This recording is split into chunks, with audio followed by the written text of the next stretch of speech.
All right, today we're going on a wild ride through the history of computing hardware. I'm talking from simple stones and beads all the way to that supercomputer you're probably holding in your hand right now. But here's the twist. We're going to uncover something that's barely changed at all, a surprising constant that ties this whole story together. And to kick things off, I've got a little puzzle for you. Really think about this for a second. What on earth does an ancient abacus, that wooden frame with beads, have in common with a modern supercomputer packed with silicon? And the answer is just fascinating. On one hand, almost nothing, but on the other hand, well, it's basically everything. See, the key to cracking that puzzle is to separate two big ideas. You've got the tools we use, the actual physical technology, and then you have the logic, the timeless process that those tools carry out. The machines themselves? Oh yeah, they've changed so much we can barely recognize them. But that underlying logic, the how and why we compute, that's a whole different story. Okay, so let's rewind the clock. I mean, way, way back. Long before we had a single spark of electricity, the very first forms of computing were, well, completely hands-on. They were direct, physical, and you literally had to get your hands dirty. This was what we can call the pure manual era. I mean, people used whatever they could find around them, their own fingers, little stones, beads, and from there they got pretty clever, right? They developed specialized tools like the abacus for doing math, the I/O board for playing games and thinking strategically, and even the Apassa loom for weaving these incredibly complex patterns. Every single one of these was a physical device designed for one thing, to help with computation, creativity, or just plain old memory. But, this hands-on approach came with a pretty big trade-off. On the one hand, it was amazing for expressing human creativity. Just look at some of those intricate woven patterns. Unbelievable. But the flip side, it was so slow, took a ton of work, and was just wide open to simple human error. One little slip-up, and you had to start all over. So to try and fix that whole slow and error-prone problem, humanity entered the mechanical era. This was the real dawn of the machine. You had brilliant thinkers like Charles Babbage who started tinkering with metals and gears, building these amazing contraptions like his difference engine. The whole idea was to automate at least some parts of the computing process. And this next step, well, it was a classic case of one step forward, two steps back. The good news? The machines definitely cut down on the manual labor, which was a huge win. But they brought a brand new headache to the table. They were just so unreliable, always breaking down, frequent faults. It felt like we solved one problem only to create a completely different one. And that brings us to the pivotal moment, the real turning point in this whole story. We're about to leave the clunky, physical world of gears behind and step into the invisible, lightning-fast world of electrical signals. This, my friends, is the electronic revolution.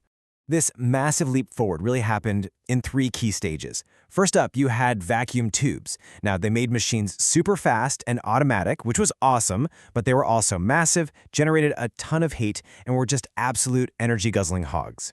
So next came the transistor, which basically solved the energy and heat problem. Suddenly, machines could be cooler, smaller, and way more accurate. But the real game changer, the thing that changed everything, was step 3, the integrated circuit. We figured out how to etch an entire circuit, all the resistors, capacitors, everything, directly onto a single tiny chip of silicon. And that single innovation, the integrated circuit, led directly to what is arguably one of the most important inventions in all of human history, the microprocessor.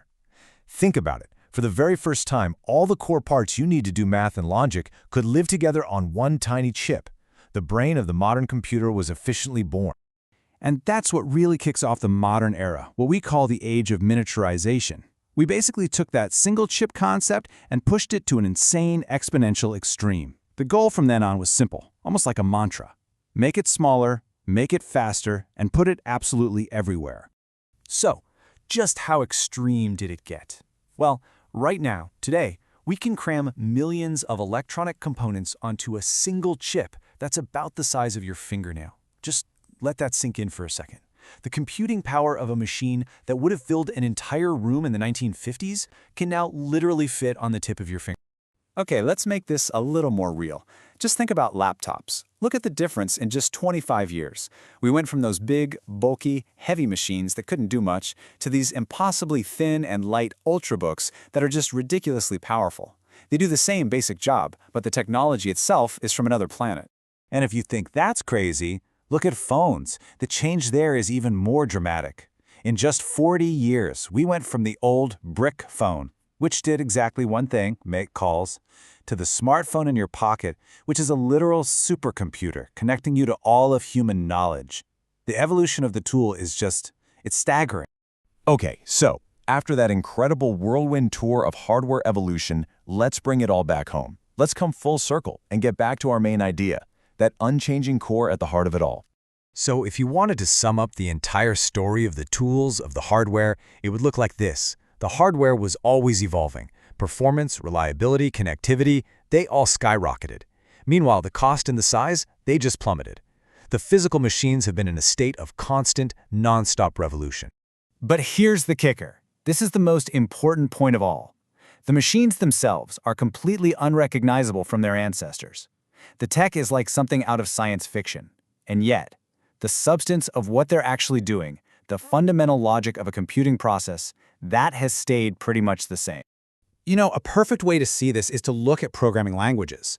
The way we talk to the machines, the way we give them instructions, has changed like crazy over the years, from old-school Fortran all the way to modern languages like Swift. But the core logic of what we're telling them to do, that hasn't changed. Adding two numbers is still adding two numbers. Sorting a list is still sorting a list. The fundamental logic is the same. And that really leaves us with a final big question to chew on. We know for a fact that the hardware is going to keep changing, evolving in ways we probably can't even imagine right now. But what about us? What about the human side of the equation?